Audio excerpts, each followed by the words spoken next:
வணக்கம். தமிழ் ஃபுட் கார்னர்ல இன்னைக்கு பச்சை பட்டாணி மசாலா பண்ண போறோம். இதனுடைய சுவை ரொம்ப ரொம்ப சூப்பரா இருக்கும். இது சாதம் சப்பாத்திக்கெல்லாம் ஒரு சூப்பரான சைட் டிஷ். இப்ப எப்படி பண்றதுன்னு பார்க்கலாம். இந்த பேன்ல 1/4 கிலோ பச்சை பட்டாணி, முங்குற அளவுக்கு தண்ணி சேர்த்திருக்கேன். இது 7ல இருந்து 8 நிமிஷம் வேகட்டும். ஒருவேளை தண்ணி பத்தலைன்னா மட்டும் கொஞ்சமா சேர்த்து வேக வச்சுக்கோங்க. இப்ப 8 நிமிஷம் ஆச்சு. பட்டாணி நல்லா சாஃப்டா வெந்திருக்கு. வெந்த இந்த பச்சை பட்டாணியை தனியா எடுத்து வச்சுக்கோங்க. இந்த மிக்ஸி ஜார்ல வெந்நீர்ல ஒரு 15 நிமிஷமா ஊற வச்ச 10-12 முந்திரி, 1/2 கப் காய்ச்சி ஆற வச்ச பால் எடுத்து வச்சிருக்கேன். இந்த பால்ல கொஞ்சம் பாலை மட்டும் சேர்த்து இதை நல்லா நைஸ் பேஸ்டா அரைச்சு தனியா எடுத்து வச்சுக்கலாம். அடுத்து ஒரு பெரிய சைஸ் தக்காளியை கட் பண்ணி சேர்த்துட்டு தண்ணி சேர்க்காம பேஸ்ட் மாதிரி அரைச்சு தனியா எடுத்து வச்சுக்கலாம். அடுத்து இந்த பேன்ல 1/2 டேபிள் ஸ்பூன் எண்ணெய் சேர்த்து சூடாயிடுச்சு. இதுல 1/4 டீஸ்பூன் சீரகமும் 1/4 டீஸ்பூன் சோம்பும் சேர்த்து நல்லா பொரிய விட்டுருங்க. பொரிந்ததும் 1/4 கப் அளவுக்கு பொடியா கட் பண்ண வெங்காயத்தை சேர்த்துட்டு இந்த வெங்காயம் சாஃப்ட் ஆகிற வரையும் வதங்கட்டும்.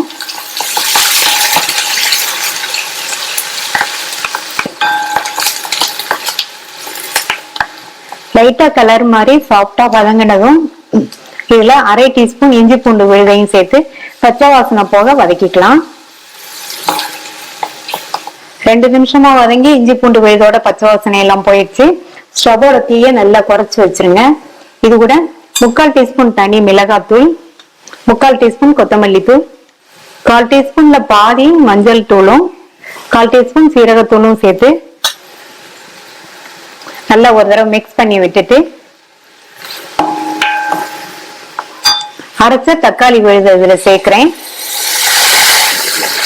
சிம்லையே தக்காளி விழுது 3ல இருந்து 4 நிமிஷத்துக்கு நல்லா கொதிக்கட்டும்.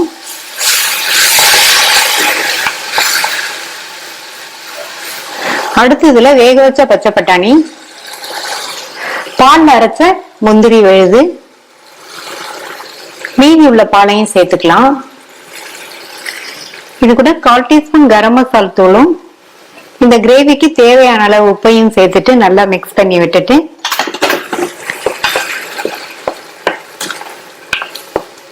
இது கூட 1 டேபிள் ஸ்பூன் மட்டும் தண்ணி சேர்க்கிறேன். தண்ணி சேர்த்து நல்லா கலந்து விட்டுட்டு மூடி வச்சிருங்க. எல்லாம் நல்லா ஒண்ணு சேர்ந்து வெந்து ஓரளவு திக்காய் வரட்டும். பால்ல முந்திரி சேர்த்து அரைச்சிருக்கிறதுனால சூப்பரான டேஸ்ட்ல இருக்கும் இந்த மசாலா.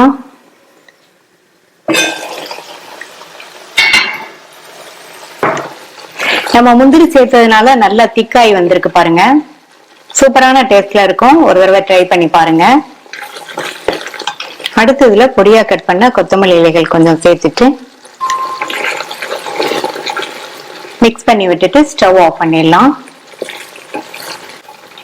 நல்ல கிரீமியா சூப்பரான டேஸ்ட்ல பச்சை பட்டாணி மசாலா ரெடி ஆயிடுச்சு. ட்ரை பண்ணி பார்த்துட்டு உங்க கமெண்ட்ஸை சொல்லுங்க. இது வரைக்கும் தமிழ் ஃபுட் கார்னர் சேனலை சப்ஸ்கிரைப் பண்ணாதவங்க சப்ஸ்கிரைப் பண்ணிக்கங்க. தேங்க்யூ.